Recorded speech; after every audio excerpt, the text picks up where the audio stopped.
जय हिंद। अक्सर वीडियो में देखा जाता है कि एसबीआई में कोई काम करने जाता है, उसे टाइम दिया जाता है दिन के बाद, लंच के बाद, या 3 बजे के बाद, या 4 नंबर काउंटर में ऐसा भेजा जाता है। पर ऐसा बिल्कुल नहीं है। एसबीआई अपने काम पूरी तरह बिल्कुल टाइम टू टाइम करता है और एसबीआई ने इस बार किया है फॉर्म को 2025 से पहले पहले रिलीज करके। मैं आपको बता देता हूं, वैकेंसी आई है एसबीआई क्लर्क में और वैकेंसी बिल्कुल बम्पर्स है। यानी अगर बच्चा मेहनत करता है तो उसका जो एग्जाम है उस एग्जाम के लिए शुरू से तैयारी करता तो सिलेक्शन ले लेगा। और टाइम भी बिल्कुल फिक्स होता है, ऐसा नहीं कि भाई पेपर लीक होगा या 4 महीने बाद 5 महीने बाद।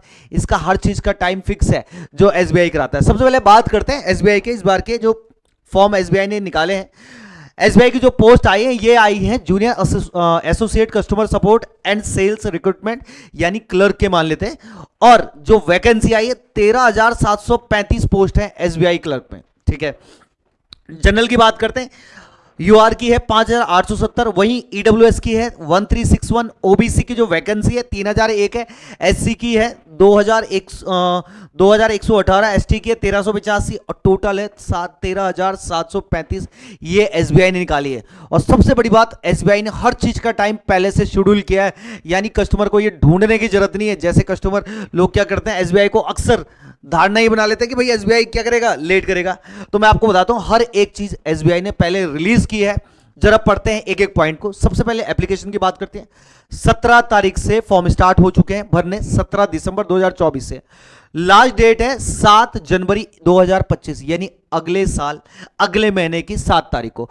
और last date for pay exam भी उसी दिन, यानी आपको 7 तारीख को अगर आप फॉर्म भर रहे हैं लास्ट, तो उसी दिन आपको कैसे भी उसकी फीस पे करनी पड़ेगी।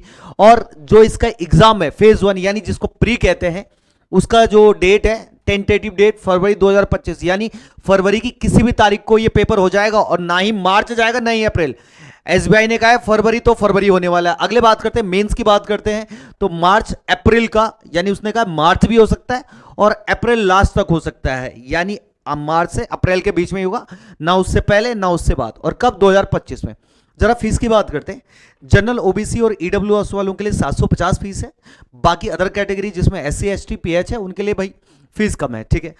पे the examination fee through online free mode card credit, हाँ क्रेडिट कार्ड, यानी आपको अगर फीस भरनी है तो आप किसी भी माध्यम का उपयोग कर सकते हैं। इसमें क्रेडिट कार्ड है, नेट बैंकिंग है, और आई थिंक जो हमारे नए यूपीआई है उसका भी इसमें ऑप्शन है। ठीक है। जरा एज लिमिट की बात कर लेते हैं। एज लिमिट क्या क्या है। सबसे पहले अगर एज की बात करते हैं तो मिनिमम एज है 20 साल और मैक्सिमम एज है 28 साल। एज रिलैक्सेशन एज पर SBI junior associate. Age relaxation का मतलब है कि कैटेगरी वालों को रिलैक्सेशन मिल सकता है। ठीक है। Pass appearing bachelor degree as stream. अगर बात करें क्वालिफिकेशन की, आपको सिर्फ ग्रेजुएट होना है। आप किसी भी स्ट्रीम से ग्रेजुएट हैं तो आप इस फॉर्म को भर सकते हैं। नॉलेज ऑफ लोकल लैंग्वेज, हाँ यहां पर एक चीज जो है, ये लोकल लैंग्वेज का मतलब है कि अगर आप किसी स्टेट, क्योंकि ये स्टेट वाइज भरी जाएंगे, आप जिस स्टेट से अप्लाई कर रहे हैं उसी स्टेट की आपको क्या लोकल लैंग्वेज आनी चाहिए। सपोज मैं यहां से हूं, मैं भर यूपी का रहा हूं या मैं साउथ की तरफ भर रहा हूं, तो वहां की मुझे लोकल लैंग्वेज आनी चाहिए। आगे बढ़ते हैं। सबसे पहले देखिए कंडक्टिंग अथॉरिटी, इसको एसबीआई करा रहा है। कैटेगरी है एग्जाम पैटर्न प्री, मेंस और लैंग्वेज प्रोफेंसी, यानी यहां पर लैंग्वेज का इसलिए रखा हुआ है कि आप जिस स्टेट से भर रहे हैं वहां की लैंग्वेज आपको आनी चाहिए। ठीक है। प्रीलिम्स में 100 क्वेश्चन है, मेंस में 200 क्वेश्चन और नेगेटिव मार्किंग है, प्री में भी है और मेंस में भी है 0.25 की। ठीक है। जरा आगे बढ़ते हैं और क्या क्या मिलने वाला है। सबसे पहले बात करते हैं, ये प्री का सिलेबस है। यहां पर हर चीज आपको बताई जा रही है ताकि आप शुरू से ही हर चीज का क्या कर लें, उसका अपना सेटअप कर लें कि मुझे कब कौन सी तैयारी करनी है। सबसे पहले बात करते हैं प्री की। इंग्लिश लैंग्वेज आ रही है, एनए आ रहा है यानी न्यूमेरिकल एबिलिटी आ रही है, और रीजनिंग आ रही है। न्यूमेरिकल एबिलिटी का मतलब अर्थमेटिक मैथ्स आ रहा है। इंग्लिश लैंग्वेज के 30 क्वेश्चन है और मार्क्स 30 है। टाइम 20 मिनट मिलेगा, हर एक के लिए फिक्स टाइम मिलेगा, यानी 20 मिनट बाद अपना भी दूसरा पेपर स्टार्ट हो जाएगा। उसके बाद एनए की बात करें, 35 क्वेश्चन आ रहे हैं और मार्क्स 35 है, यानी एक क्वेश्चन 1 मार्क्स का है। इसके लिए भी आपको 20 मिनट मिलने वाले हैं। अगली बात करते हैं रीजनिंग की बात करते हैं। 35 क्वेश्चन रीजनिंग के हैं, 35 मार्क्स के हैं और 20 मिनट का टाइम आपको दिया जाएगा, यानी टोटल 100 क्वेश्चन 100 मार्क्स और टोटल टाइम कितना, 60 मिनट। अब यहां पर जो चीज है, सेक्शनल कट ऑफ नहीं है। सेक्शनल कट ऑफ का मतलब होता है कि आपको हर एक सेक्शन में पास होना पड़ता है। अगर किसी में आपके कम आते हैं और अगले में आपको ज्यादा आते हैं तो आपको मौका मिलेगा मेंस में जाने का। सेक्शनल कट ऑफ नहीं है इस बार। ठीक है। आगे बढ़ते हैं। हाँ, हर एक टर्म के लिए सेपरेट टाइम है, वो बिल्कुल उसने कहा है। There will be negative marks for wrong answer, negative marking है, और 1/4 क्या है, नेगेटिव मार्किंग कट जाएगी। No minimum qualification marks for the individual subject as well as for aggregate overall are. अब वो कह रहा आप किसी के लिए भी क्या है, मिनिमम क्वालिफिकेशन नहीं, वही सेक्शनल कट ऑफ नहीं है यहां पर।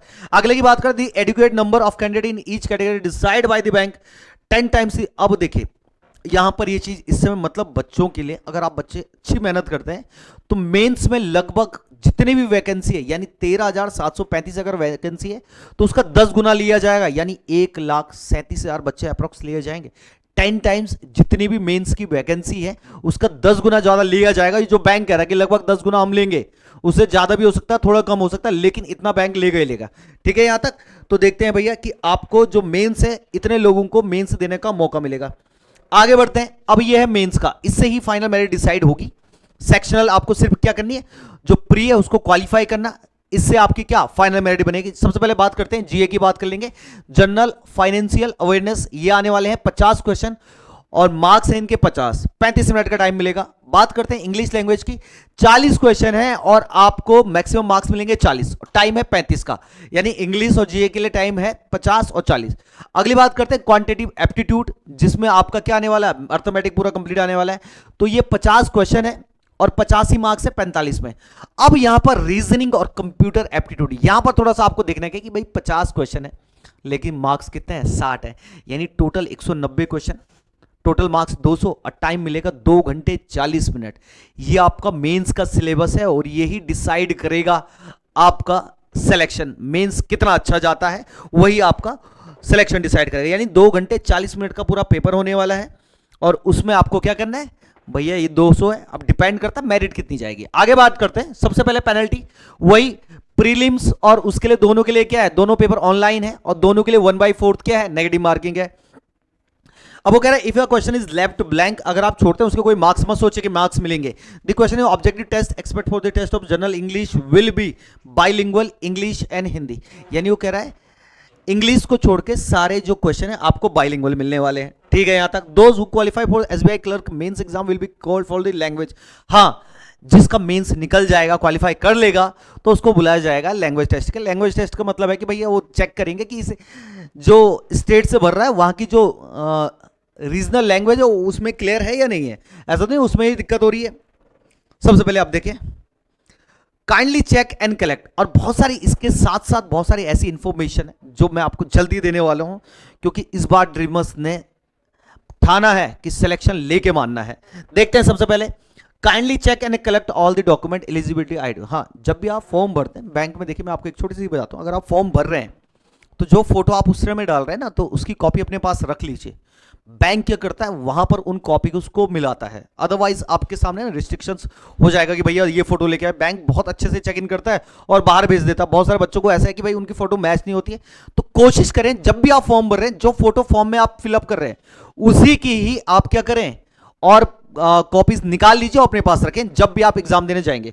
ठीक है, काइंडली रेडी स्कैन डॉक्यूमेंट, आपको क्या करना पड़ेगा, फोटो आईडी प्रूफ और ये सब क्या करने पड़ेंगे, स्कैन करके लगाने पड़ेंगे। Before submit the application form must check the preview and all column, आपको अच्छे से फॉर्म दिखना है। If candidate are required to paying the application fee must pay the complete your form, अगर आप फी पे कर रहे हैं उससे पहले अपना फॉर्म एक बार जरूर चेक करें कि पूरी तरह भर लिया है या नहीं लिया है, और प्रिंट आउट जरूर लगे।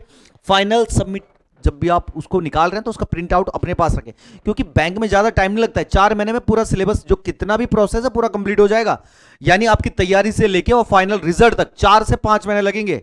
तो आपको क्या करना है, उन सारे डॉक्यूमेंट्स को अपने पास रखना है। आगे बढ़ते हैं कैसे आपको करना है। एसबीआई की जो ऑफिशियल वेबसाइट है bank.sbi. इस पे आप जाएंगे और वहां पर आप अपना क्या फॉर्म को भर सकते हैं। सबसे पहले कुछ कॉल लेटर फॉर एग्जामिनेशन, जरा इसमें भी बात कर लेते हैं। प्रीलिम के जो एग्जामिनेशन है, the candidate should download their call letter and, यानी जैसे ही एग्जाम आएगा तो आपको क्या करना, अपना कॉल लेटर डाउनलोड करना है और रजिस्ट्रेशन नंबर और पासवर्ड, ये जब भी आप भर रहे हैं रजिस्ट्रेशन आपका नंबर बनेगा तो उसको संभाल लीजिए और पासवर्ड के साथ, और डेट ऑफ बर्थ भी, ये तो आपको पता ही होगा, लेकिन पासवर्ड और रजिस्ट्रेशन नंबर इनको संभाल के रखें। प्रिंट में आप क्या करें, हार्ड कॉपी निकाल लीजिए, उन्हें अपने पास रखें। Website main examination, candidate qualify for main exam would be able to download their call letter from banks website from 10 days before the exam date, यानी एग्जाम डेट के 10 दिन पहले क्या आ जाएगा, आपका कॉल लेटर आ जाएगा मेंस का। आगे चलते हैं। At the time of main exam candidate must bring duly authentic prelim call letter. हाँ, ये ध्यान रखें, अगर आप बैंक का पेपर देने जा रहे हैं तो वहां पर आपको ओरिजिनल लेके जाना पड़ेगा, जिसमें आपका आधार हो सकता है, आइडेंटिटी प्रूफ हो सकता है, फोटो भी मांगते हैं तो फोटो भी लेके जाना पड़ेगा। ऐसा नहीं कि आपने फॉर्म भर दिया और बाद में सोच रहे कि भाई वाली फोटो, और मैंने कह दिया फोटो कोशिश करें वही फोटो रखें जो आप फॉर्म में लगा रहे हैं। डन, आगे चलते हैं। With the documents need to be submitted, candidate need to bring 2 additional photograph. हाँ, 2 एडिशनल फोटोग्राफ, ये इंपॉर्टेंट है भाई, नहीं तो आपको भेज दिया जाएगा घर कि आप घर जाएं और घर में आप पेपर दें अगर आप फोटो वगैरह नहीं लेके जा रहे। Along with e call letter and request documents as information, जो भी उसमें लिखा हुआ है, ठीक है। अब देखिए ये उसने सेंटर दिए हैं कि किस किस सेंटर में प्रीलिम का एग्जाम होगा, तो हर जगह के सेंटर है। अंडमान निकोबार है, अगर जैसे मैं बात करता हूं मैं उत्तराखंड से, तो उत्तराखंड में देहरादून है, हल्द्वानी है, रुड़की है। जल्दी फॉर्म भरे ताकि आपका ना नियर बाय आ जाए। ऐसा इसलिए होता है, सपोज अभी मैंने जल्दी से फॉर्म भरा, आज ही भर लिया, तो मेरे को देहरादून मिल जाएगा। अगर मैंने डिले भरा और देहरादून की सीटें ऑलमोस्ट फुल होगी तो आपको फिर हल्द्वानी फिर रुड़की जाना पड़ेगा। ऐसी हर स्टेट के लिए है, और स्टेट वाइज वैकेंसी आती है कि आप किस स्टेट के लिए जाना चाह रहे हैं। क्लियर है यहां तक? मतलब पेपर होने के बाद जो आपकी वैकेंसी काउंट होगी वो स्टेट वाइज होगी, आप किस स्टेट को प्रेफरेंस देते हैं, ठीक है। तो जल्दी से जाके फॉर्म भरें। और आपके लिए जैसे आप देख रहे होंगे, मिशन एसबीआई ड्रीमर से लेके आया आरंभ बैच 2.0, जो कि है वे टू सक्सेस, यानी आपकी तैयारी से लेके फाइनल रिजल्ट तक की हम आपके साथ लगे रहेंगे पूरी शिद्दत के साथ। और आपको भी क्या करना, मेहनत करनी है बहुत अच्छे से, और बहुत कम समय लेता है बैंक, बाकी एग्जाम की तरह नहीं कि पूरा 1 साल जा रहा है। बहुत कम समय में अगर आपको सिलेक्शन लेना तो सबसे अच्छा मौका यही है, ठीक है। धन्यवाद।